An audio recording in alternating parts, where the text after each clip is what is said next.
Bang, bang, bang.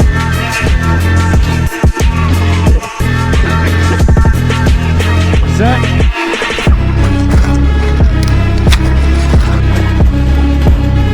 Set. Bang, bang.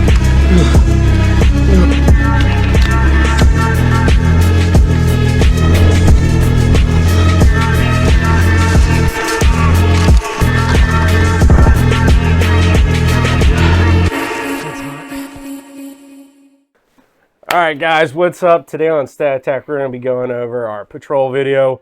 Before we get into that, we want to tell you guys to join our Telegram channel. We're going to put the link in the description below. We got everything from tactic breakdowns to deals on gear and kit. People can transfer knowledge and everything like that. Or maybe find a cool guy to train with, up to you really. Depending on what you want to get out of it, it's up to you. Yeah, but beware, the chat gets a little retarded. Toxic. What was the mission that we did out there? We worked on our patrolling techniques, breaking contact, reactive contact, and just kind of like assaulting some objectives. And a lot of it was mostly based around just patrolling. And we're looking out there for the CCP out in Appalachia for any like hidden gems they might have dropped for us. We kind of had two different somewhat roles. We're just two guys. Where you're going more for the... I have like an SPR designated marksman kit built out, and then he's kind of, I mean, even though he doesn't have support gunner LMG role where he's carrying a lot more ammo. I think our builds kind of complement each other while also increasing our lethality and our, force multipliers as much as we can within a two-man group. So, yeah, I would say having, for just two people, I mean, obviously we'd want to keep a distance from any type of threat, so that's what your role would be good for. And then basically I'm for, I don't know, cover fire, then just maintaining security for you. Yeah, and I mean, one thing we both ran is these LAPA gear Viper hoods. This is actually just their ghillie top that I ran. I have bottoms, so I didn't feel like running them, and he's got their Viper hood with cape. They sent them out to us. They're cool dudes, so if you're interested in buying these Viper hoods that you saw us wearing in the video, LAPA Gear, Ukrainian company, cool dudes, check them out. Yeah, very I'll put their price. Website in the description below. They offer at a very good price, and everyone always asks about these. But I guess we'll go over my kit first. Other than my SPR that there's multiple videos on my channel about, you can check them out. I ran a CARCAJOU split chest rig. If you're interested in the CARCAJOU tactical line of products, they have a website, which we'll put in the description below, and you can save 10% with StatTech23. I carry up to 8 mags on my kit, so 8 30 rounders. I carried a 20 rounder on a speed Kiwi S-Tac on my belt, and that was a 20 rounder because these little large sustainment pouches kind of interfere with my belt stuff, and I just run like my Saguar EDC belt, and I run this Spiritus small GP pouch, which I carry 2 smoke grenades in there. And I carry a smoke grenade here. So I have 3 smokes on me, 8 mag. Well, I had around, 20 in the gun, another 20 on my belt, and then 8 mags. I'm not going to do the math because I'm retarded. That's basically what I carried on me. And then on my kit, or my backpack, I carried this assault pack, had my helmet in there, a rain jacket that I didn't wear, several sets of gloves, canteen, little 1-quart canteen on the side, and then I ran a 100-ounce bladder in my pack. And here I have like binoculars, my rear bag, some binos, and a lot of the other stuff that I carry for my role, and then some food, which I just brought like a couple protein bars and some ramen for the video, and then my LAPA Gear face mask that they sent me also. And I kept it pretty light, even though like there's not a whole lot in here.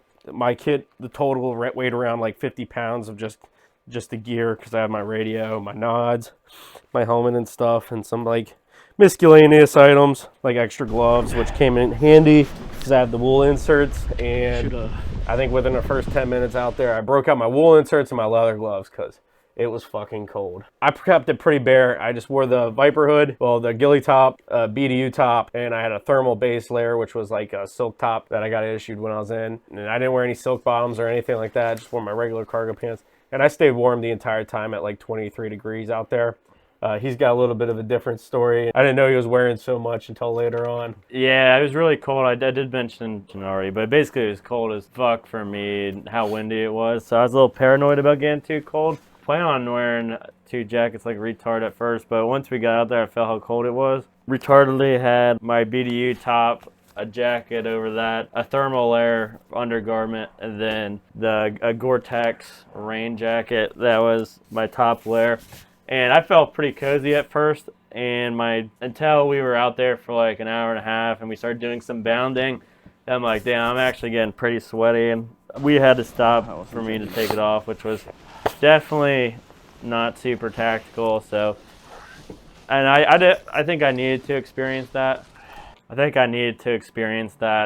because I haven't done that much movement out in the cold with gear on, especially running around and shit like that. And then a kit for me, dude, my goal was just try out these new salt pouches and Ammo maxing. yeah, ammo max, see how much ammo I could carry. Stand up and Because give 'em a spin. I've been thinking, my butt pack's not even buckled in, but I've been thinking like it's really important for small teams to ammo max, like we talked in our force multiplier video.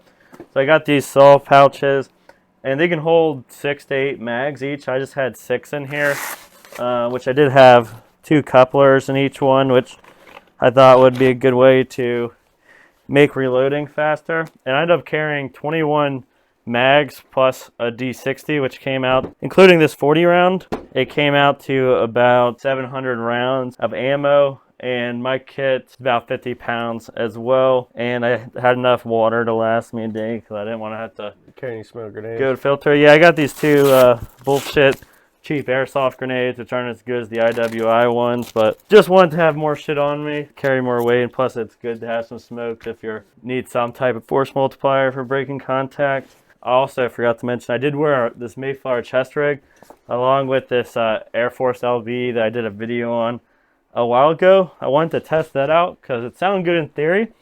Honestly, it wasn't too bad. I just gotta adjust my pouches a little bit because I tried putting them to the side so they wouldn't interfere with my legs, but they ended up not being to the side enough, and it made getting up and down a lot slower and hindered my legs a little bit, which sometimes you just gotta get out there in the field to see what's actually not going to work. What kind of problems did you run into wearing both a chest rig and an LBE? I didn't really find it problematic. The only problem I had with my kit was these were slight, like about right here, and it did hinder my legs a little too much. I gotta push them back a little bit so they're more on the side, which is a change I'm going to be doing. But I honestly loved carrying a bunch of shit on my LBE and having the chest rig, so I didn't have to carry a salt pouch around. Although I wish my butt pack was bigger. I don't know. I don't like those like issued butt packs. They're kind of like they're a little awkwardly narrow. I feel like they're like narrow, and plus when you're trying to stuff them with something, it's just like the way it droops or whatever.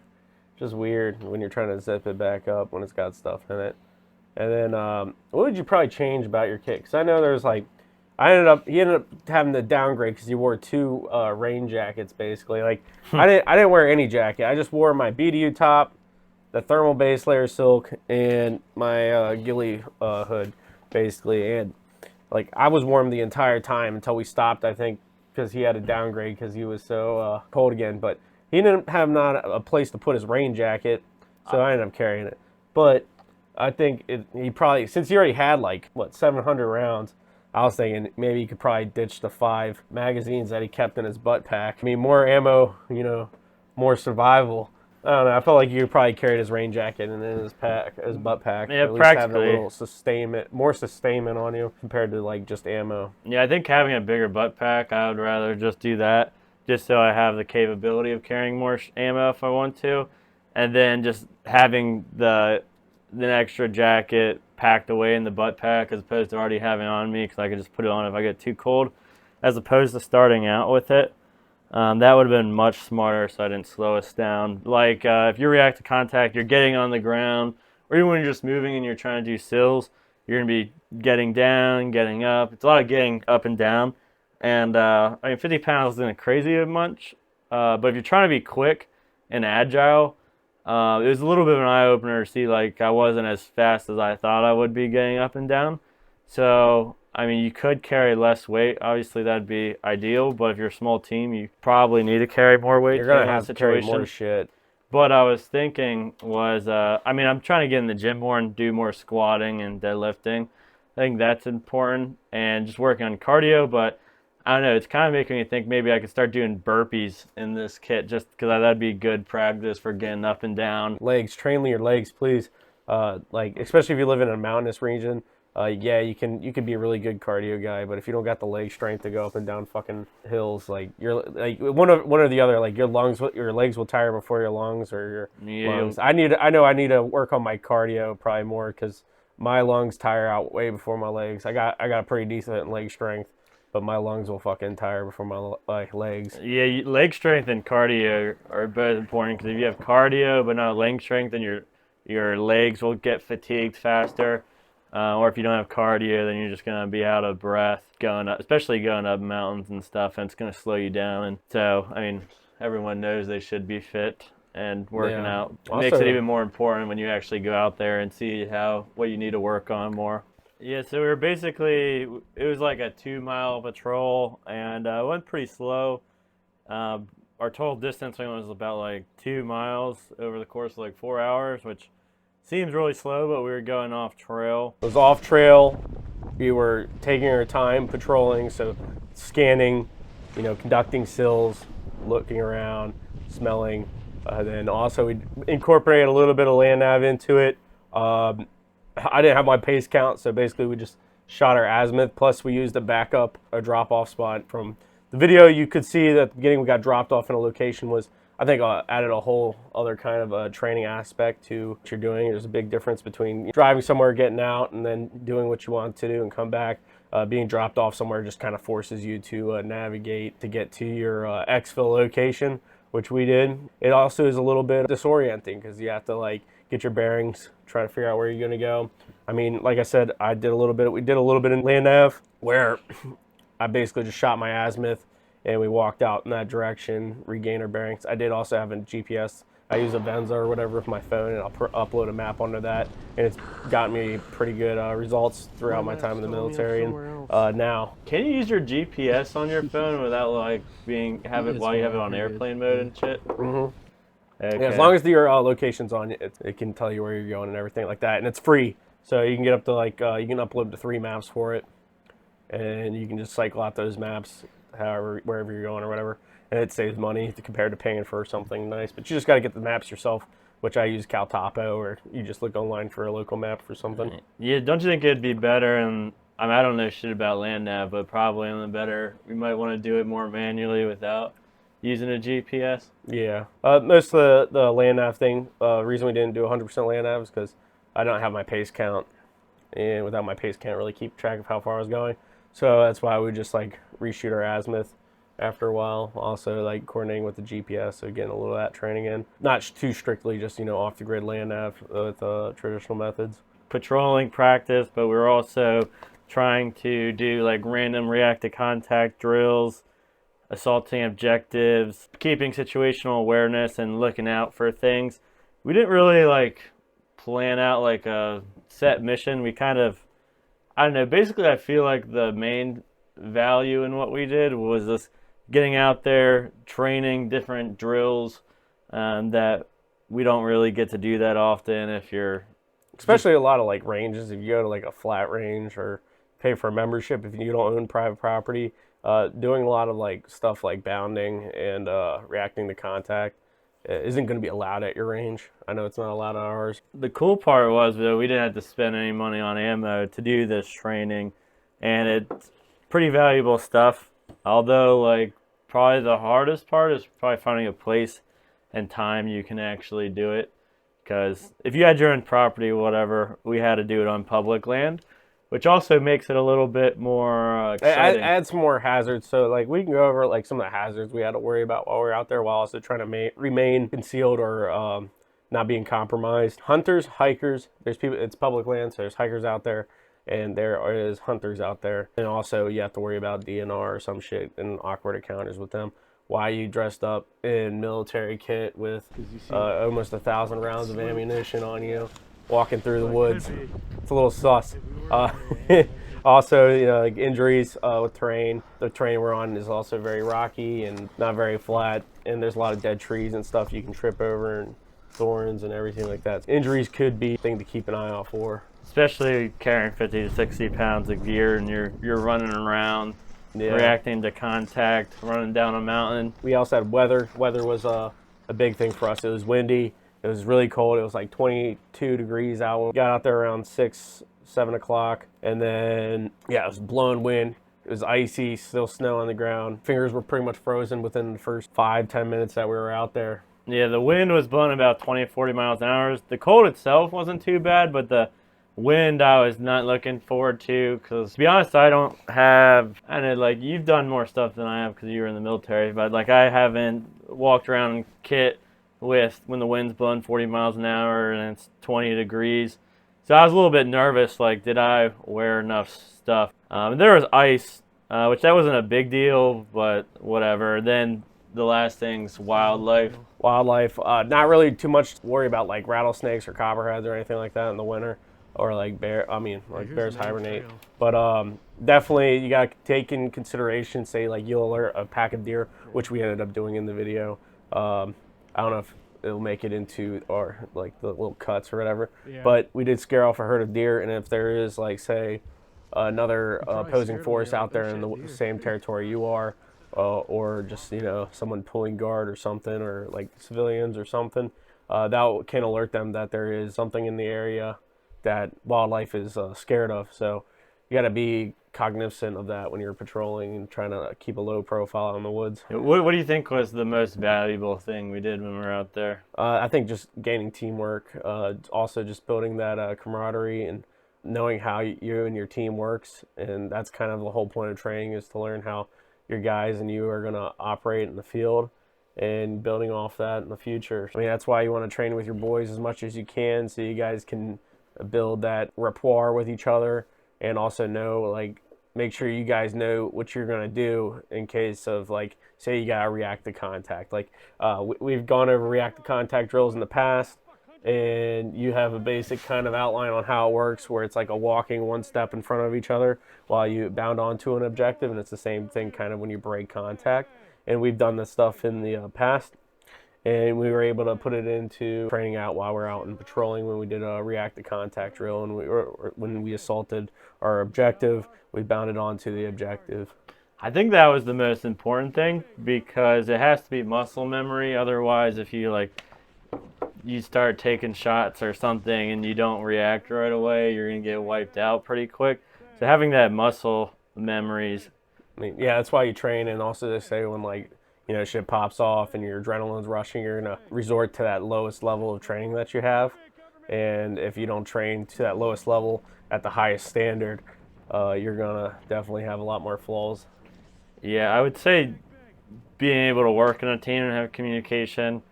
Like I said, I don't have as much experience as he does with that, but it's kind of like a dance. I know you guys don't dance with girls or anything, but if you don't know how to move together without like fumbling around, or say you're bounded and you guys both start moving at the same time and nobody's covering you guys, you want to have that built in.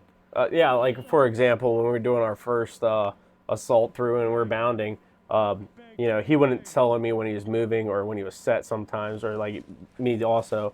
But I knew he was set and ready for me to pick up and start moving, because he was starting shooting.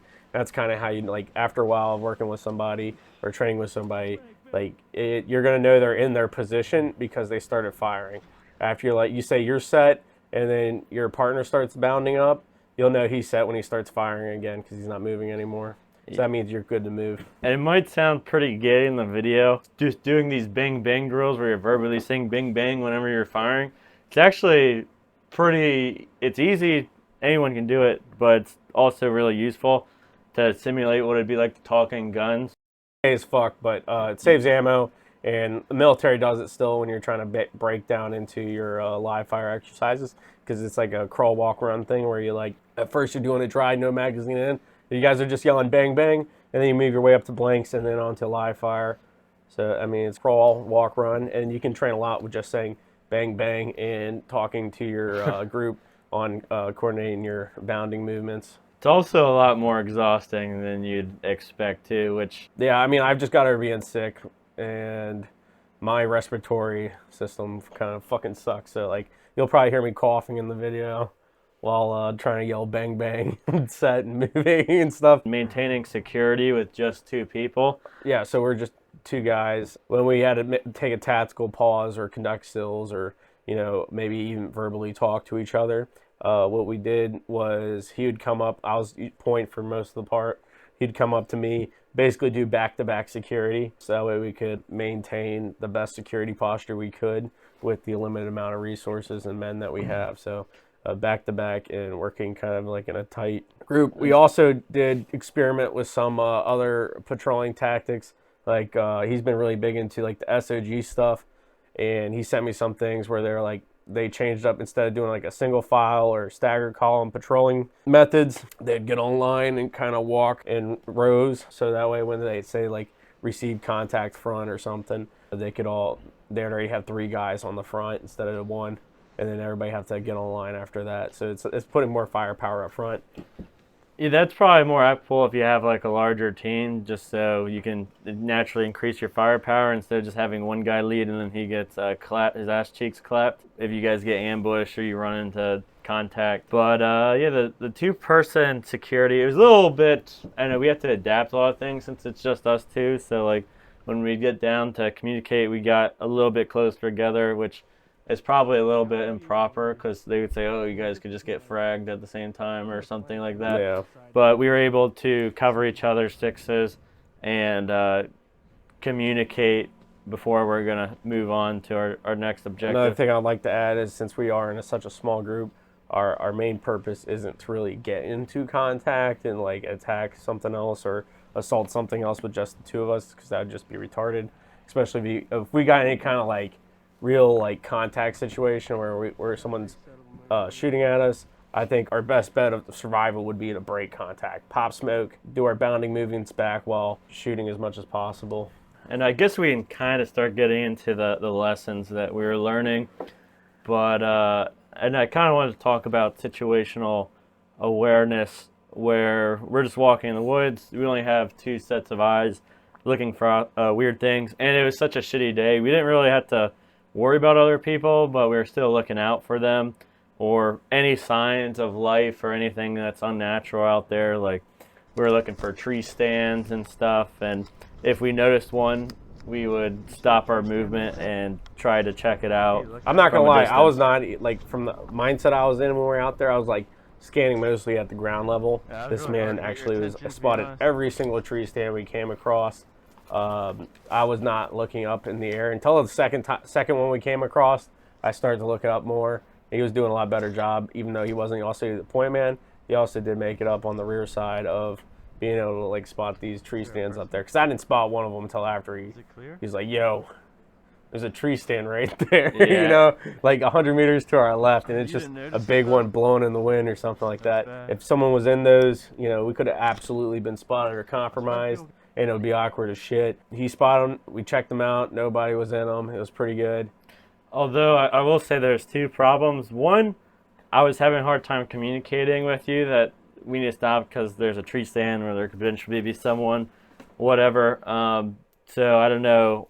Maybe the point guy just needed to look back a little bit more so I could non-verbally communicate with him. But it's probably best to have some type of audio signal that I could use that's just not me shouting your name and telling you that I see a tree stand 50 yards to our left or something. Yeah. Like having some type of whistle or something, although it was really windy and it was kind of hard to hear each other when we were 10 yards apart. The wind was blowing at like between 20 miles and like 40. We had up to 40 mile an hour gusts up there. And out in the woods with the dead trees and everything, there was a lot of creaking and just a lot of just like static audio noises. The second point I wanted to make there was if you're patrolling, especially in a small group, you're not paying attention, you can easily walk up on someone and they're going to get the jump on you.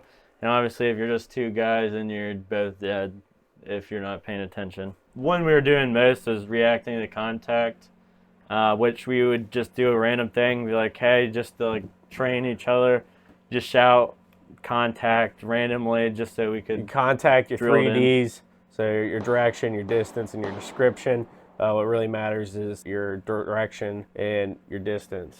So those are your top two you want to at least get out, because if you don't know which way to orient yourself or to tell your guys to orient yourself, they don't know what they're going to be shooting at, because they'll just be shooting at all sorts of different directions.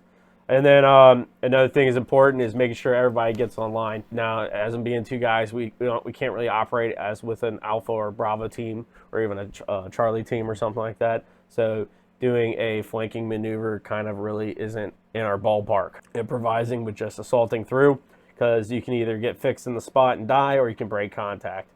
Right? Yeah, which realistically, if we were actually us two and we got we were reacting to contact, it'd probably be best to break contact and not assault to the objective where we don't know who exactly or how many guys we're going to be fighting, and we could just get our butt cheeks clapped. Which one idea that we had, which we didn't train, but we think it'd be a great idea to do next time, which I got this idea just listening to the SOG cast. It's been really interesting. I recommend checking that out. I listen to it while I try to sleep. But one of the things they'd often do, because I think they had like 12, 16 people on a recon team, and they'd be running into these like massive North Vietnamese forces. So what they would do whenever they would react to contact, they'd break contact, and then they would retreat and then set up a hasty ambush. And that's how they were able to effectively fall back and take out as many guys as they could, which I think is a really smart tactic for a guerrilla force. Yeah, I think also it's like, say, if you are operating as a small group and you do want to at least inflict some damage while you're breaking contact, I think doing that break contact, get away as far as possible, probably maybe a terrain feature or not, or just get in a good spot after a good bit and set up a hasty ambush, wait for them to come your way, do as much damage as possible, and then break contact again. Rinse and repeat if you can. So we did practice a little bit of crossing LDAs while on this thing. We didn't come into too many of them. We did come across an open field-ish kind of area where we just kind of went up the mountain and went around it. Even though it wasn't really a field, it was kind of just like a open area with dense, short trees that were like all compactly tighted together. We could have walked through there, but also from distance and other mountain ridges, it's probably also the most open part, and you can see in there if you wanted to. So we just went up and around it. And then, okay, so back to the LDAs, linear danger area, if you're not familiar with it. We had a creek that we had to cross after we did our breaking contact training. We got down to the bottom of the mountain, saw a stream up ahead. Streams and water areas are danger areas, so we treated it kind of as a linear danger area. He decided to go down first. I decided to stay up, pull security best I could in all the directions that I could have. So behind me, in front of me, to my right and left and forward.